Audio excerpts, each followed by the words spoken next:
Hi. Buffet experience చేద్దామని వెళ్తే ఇంకో కొత్త ఎక్స్పీరియన్స్ ఎదురైంది. అదేంటంటే లోపలికి వెళ్ళగానే ఒక లేడీ వచ్చి క్యాండిల్ చేతికిచ్చి మేడం దీపం వెలిగిస్తారా అని అడిగింది. ఇట్స్ లైక్ నేను ఒక నిమిషం పాజ్ అయ్యాను ఫస్ట్ థింగ్. ఆ తర్వాత స్లోగా మళ్ళీ రెజ్యూమ్ అయి లైట్ తీసుకుని నేను అక్కడ దీపం వెలిగించాను.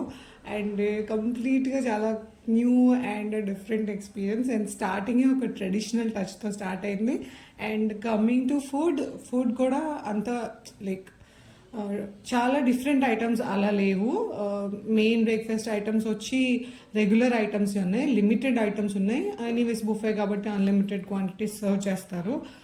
But edition to the main breakfast items అడిషనల్గా వాళ్ళు అక్కడున్న like seasonal juices, native specials like జున్ను, సేమియా అలాంటి స్వీట్స్ ఇవన్నీ అడిషనల్గా యాడ్ చేశారు. సో మార్నింగే అంత స్వీట్ తినడం కొంచెం కష్టమే, బట్ స్వీట్ తినే వాళ్ళకైతే అది ఫీస్ట్ అని చెప్పుకోవచ్చు. బాగుంది. నేనైతే జస్ట్ అన్నీ టేస్ట్ చేశాను, బట్ టేస్ట్ చేసిన ఐటమ్స్ అన్నీ కూడా బాగున్నాయి. లైక్ సేమియా, జున్ను అన్నీ ఓకే. అండ్ ఇంకా స్పెషల్ థింగ్ ఈ బుఫేలో అయితే వాళ్ళు సర్వ్ చేసిన plates, glasses, even finger bowl అన్నీ కూడా silver and brass items use చేశారు. మేబీ అందుకే కొంచెం బుఫే కాస్ట్లీ ఉంది.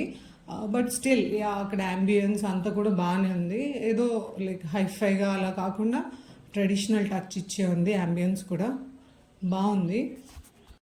ఇక్కడ స్టాఫ్ కూడా మధ్యలో ఎంటర్టైన్ చేయడానికి డాన్స్ చేశారు. అండ్ కొంచెం కొత్తగానే ఉంది, బట్ అండ్ కొంచెం డిఫరెంట్గా కూడా ఉంది. సో బుఫేలో లైక్ టీ, కాఫీ కూడా ఇంక్లూడెడ్ ఉంది. It's good. వన్స్ మేము బ్రేక్ఫాస్ట్ కంప్లీట్ చేసుకుని బయటకు వచ్చిన తర్వాత ఇక్కడ ఒక స్వీట్ పొటాటో కౌంటర్ ఉంది అండ్ వాళ్ళు స్టీమ్ చేసేస్తున్నారు. సరే ఇట్స్ ఓకే, వెంటనే తినలేం కాబట్టి కొంచెం స్లోగా అలా వాక్ చేసుకొని కార్ వరకు వెళ్ళిన తర్వాత తిందాం అని చెప్పి స్లోగా తింటున్నాం. అది కూడా టేస్ట్ బాగుంది. And overall it's a good experience. నేనైతే డౌట్గానే వెళ్ళాను, ఎందుకంటే ఇంత మార్నింగే అది కూడా ట్రావెల్లో బుఫే తినాలా అని చెప్పి. బై ద వే ఈ ప్లేస్ ఎక్కడో, can any one of you guess? తెలిస్తే కమెంట్ చేయండి. బాయ్.